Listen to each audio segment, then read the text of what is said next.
Bro, what the hell's PJ Tucker doing in this photo? Whatever. That's not important. Oh my gosh.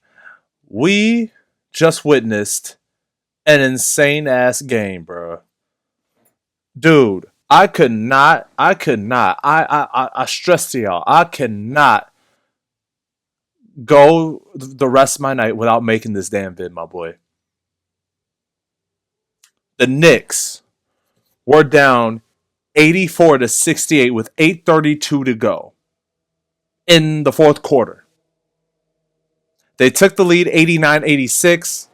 Jason Tatum scored the Celtics' last two baskets. It's two free throws and a dunk he had. Excuse me. And Jalen Brunson hits two free throws to give New York the lead. What the heck just happened, bruh? Oh, man. Excuse me. Again, I just had ramen. Don't even... The Celtics win probability peaked at 99.1% in Game 2, and at 98. I'm reading this from like posts on Twitter, or I still call it Twitter. I'm not calling it X because my name and screw Elon Musk. But that's neither here nor there. Celtics win probability peaked at 98.3% in Game 1 per ESPN Analytics. They lost both games. Celtics. They led by 20 with 3:12 left in the fourth quarter, but this is just insane, bruh. Like, come on. They led by 20 with 3:12 left in the fourth quarter. I knew the game wasn't over, but I was just like, let's see if the Knicks can at least cut it to single digits. Okay, they were within striking distance. After the Celtics took a 20-point lead with 3:12 left in the fourth quarter. They shot 5 of 20. Yeah, they shot 5 of 28 from the field, which is 18%, and they shot 2 of 14 from 3. And here's the dumbest part, and I'll elaborate more. The Celtics shot 10 of 40 from 3. You can't make this stuff up. The person and I knew Boston was playing with a lot of fire because the Knicks played awful that first half. OG Anunoby was pretty much handing the game over to the Celtics. He was just gift wrapping this game to the Celtics with his stupid turnovers. When he was off the floor and Mitchell Robinson was on the floor, that disrupted a lot of Boston's rhythm. And that's no disrespect to OG because I love OG Anunoby as a player. I love what he did with Toronto all those years. I love how he elevated his game ever since DeMar DeRozan and Kawhi Leonard left Toronto, one through trade. Obviously, the other one signed with the Clippers. But OG was selling them this game. And obviously, I love the pickup last season to pair him with Brunson, DiVincenzo, and Julius Randle. But regardless, he was terrible. Every time I saw him on the floor, OG Anunoby made dumb play after dumb play after dumb play, and they took him off the floor. Mitchell Robinson was on the floor. The Knicks were really, really good. And slowly but surely, Karl-Anthony Towns. And here's where I knew Boston was in trouble too. Jalen Brunson did not have a great game by his standards. I think, let me check Jalen's averages. And let me see what... Okay, Jalen only scored 17 today. He had 40 against the Pistons in their closeout game, 29 in Game 1 against the Celtics. He had a pretty crap game for his standards. But Karl-Anthony Towns kept them in the game.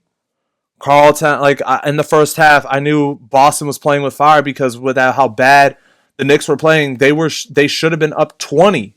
They should have been up 25, bruh. What?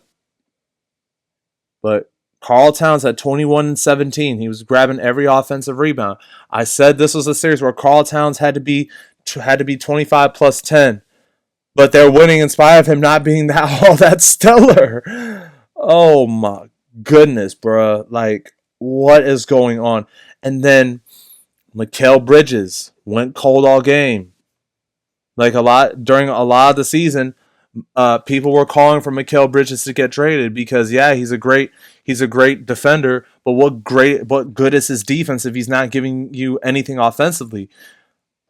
But he scored 14 points. All 14 of those points came in the fourth quarter. All of it. And the thing is, bro, I saw this with Mikal when he was on the Suns playing. When he was on the Suns playing next to Devin Booker and Chris Paul. He made so many of those type of plays against the Lakers, against the Nuggets, against the Clippers, and the first two games against the Bucks when the Suns were making their run to the finals. In truth, he did that in the Pelican series too, and parts of the Mavs series as well. And I think trading from Bridges was a blessing for New York and for him too, because Mikal Bridges can finally go back to what he was playing next to Devin Booker and Chris Paul. Now he's playing with Jalen Brunson and Karl Towns. I'm like, bro, Boston had this. They had these games won. They had game 1-1, and they had game 2-1 as well. But because they kept on playing with their food, thinking that the game is over after they went up 20, you dig what I'm saying? And the thing is, Jalen Brown, I don't know why he stopped demanding the ball. He was the reason why the Celtics were in commanding position to at least tie the series heading back to New York City. Why did they stop feeding him, bro? I don't get it. Now, a lot of the shots that Peyton Pritchard hit in the fourth quarter, he was trying to keep... Peyton Pritchard and Jalen Brown were the reasons why the Celtics nearly won this game. Obviously, Jason Tatum, he had 2 free throws and the dunk, but he committed the dumbest thing ever. He tried taking it up. Well, he took the last shot, fine, but he had like 2 draped over him, and by the time he shot it, Mikal Bridges was on his blind side, and he blocked him for the game. He erased Jason Tatum's shot and had the game-saving block. In truth, in game 1, and I was watching it at work, Mikal Bridges strips Jalen Brown. And I'm just like, on a side note, hey, Suns fans, y'all still think trading him for KD was worth it? Because I swear that, everybody traded, like, everybody once Mikal was traded for KD to pair with D-Book and Chris, they was like, oh, man, the Celtics won not the Celtics. The Suns won the NBA championship, and they went to Cancun in round 2 that year, and they got swept by Ant and the Wolves, and now they're not even in the playoffs. And Devin Booker has to watch 3 of his old friends from yonder past go up 2-0. Campaign, Mikal Bridges, Landry Shamet. They were part of that piss chicken Suns team that got eviscerated by Luka Doncic in the second round against the Dallas Mavericks. And now here we are 3 years later, bruh. What in the actual heck, man? Mikal Bridges they played great defense, man. This was just a great defensive, gritty game. And this is what... Look, I knocked Tom Thibodeau, but the one thing I will never say about him, is that he doesn't emphasize a grit and grind basketball. He's as old school as they come, but he's tough and hard-nosed, bro. And I do love that about Tom Tibbs. Excuse me again. Man, that ramen getting to me, boy. Oh, man. But anyways, the Knicks played a great defensive game, and they put on a defensive masterclass. Once they started putting the clamps on Boston, it just felt like the wind was taken out of their sails. And every last open 3 felt like it was contested because of the fact the winds were taken out of their sails at that point. It's unbelievable. And even some of their stickbacks, bro, the lid was on the rim at that point. The house was on fire. They tried put the Celtics in this case. The Celtics tried to put out the fire with tap water, but they allowed the Knicks to hang around, and then lo and behold, they find themselves down 0-2. Now, a quick rant about the Celtics.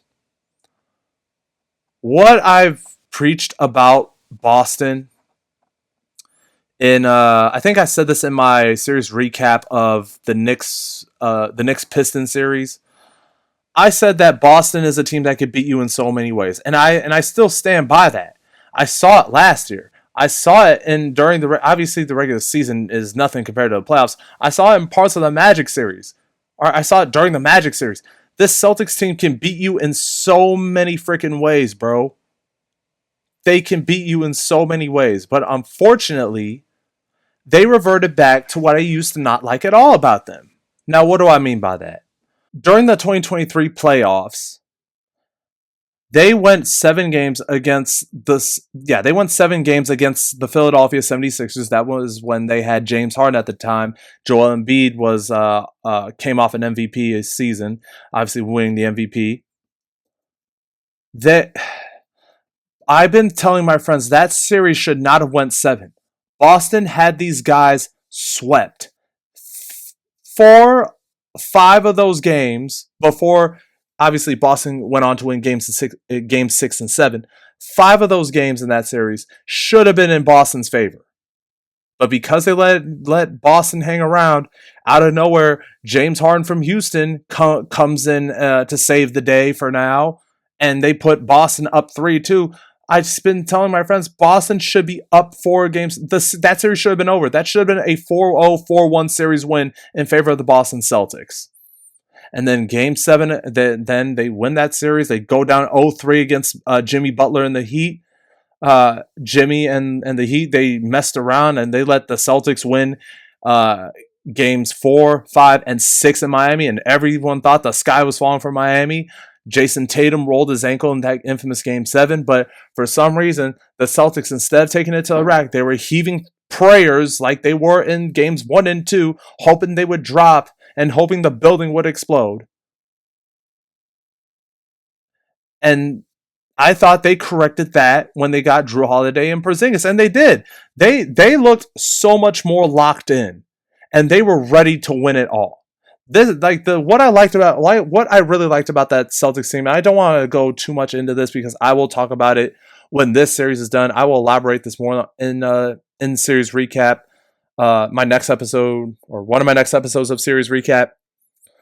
That team was super locked in. That team did not play any games. That team was committed. They were hungry, and they showed that they were heads and shoulders above everyone. And obviously, it helped that Donovan Mitchell, Tyrese Haliburton, and Jimmy Butler were not playing. But even if they were playing, Boston was still winning that series against Miami, against the Cavaliers, against who else? The Indiana Pacers, who they themselves are up 2-0, and they took Cleveland's heart and soul after the first 2 games.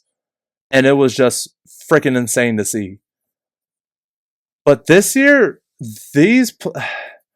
I guess it's the Magic, but the Magic kind of showed, they kind of showed that Boston, they ain't invincible. The problem with Orlando is that they didn't really have Jalen Suggs. They didn't really have a consistent third guy outside of Paolo Banchero and Franz Wagner. They had to rely on guys like Corey Joseph and Wendy Carter Jr. and my man KCP, Laker for life, brother. But that KCP was a brick, man. But they showed that this Boston team is vulnerable. And now the Knicks caught them with their pants down. And once they really started applying pressure on once the Knicks started to really apply pressure on the Celtics, man, oh man, it was like the sky was falling. Now, that being said, this series is far from over. I'm not going to lay all my eggs in one basket and say the Knicks are going to go to the finals, because who knows? I've seen Boston come back down 0-2 not the great Zeke, but 5-9 Isaiah Thomas, during the Isaiah Thomas, Avery Bradley, Jay Crowder era. I've seen them come back down 0-2 against the Chicago Bulls and win the series in 6. You dig me? Like, I've seen that team win down 0-2. But obviously different eras, obviously different teams, different personnels and such. But my point is the series is not over. Not by a long shot. But right now it's looking very, very freaking bad for Boston. And the wins got taken out of their sails. I understand Porzingis is hurt, and Porzingis changes the dynamic of the Celtics team, and they're just better with Porzingis on the squad. But They had the first two games won. Whether Porzingis was healthy or not, it doesn't matter. They had this game won. They had game one won. But because they messed around, they let New York hang in there. They found themselves down 0-2 going back to New York this Friday night. Or no, Saturday afternoon, actually. But what an insane ass game this was. Stephen A is about to do victory laps around the studio. He's gonna do what Shannon did when Shannon was on Undisputed when Tom Brady lost the Rams. He's gonna do like victory laps around the studio. He's gonna yell, "Orange and blue skies, New York, stand up." I may not be the biggest first take watcher anymore, but I'm definitely gonna be hunting. I'm definitely gonna be clip hunting for my next series recap vid, I guess. But I don't know, man. I just wanted to come on here and talk about what the hell I just watched. Obviously, it took 16 minutes to really, really air out how what the hell I watched. But yeah, man. Yeah, I did not want to. I didn't want to come on here tonight, but I was just like I had to because it was like, bro, if I don't do this, I'm not gonna be able to sleep. But yeah, man. This is not a series recap vid, but this is more so me just airing out like my raw thoughts just watching the game because it just goes to show you. And my mom tried to tell me, man, that the first halves don't mean jack nothing anymore. It don't mean nothing anymore. You gotta wait until the second half to see, could they pull this off? Because 25 points, bro. I literally my first video series recap was me talking about the Memphis Grizzlies when they were down 3-0 and they blew a 29-point lead, and I said these boys ain't gonna recover from that. I know that these type of lead, a 20-point lead ain't sustainable if a 29-point lead ain't sustainable, bro. But man, what a game! What a game! That's the end of this video. I'm X Deuces.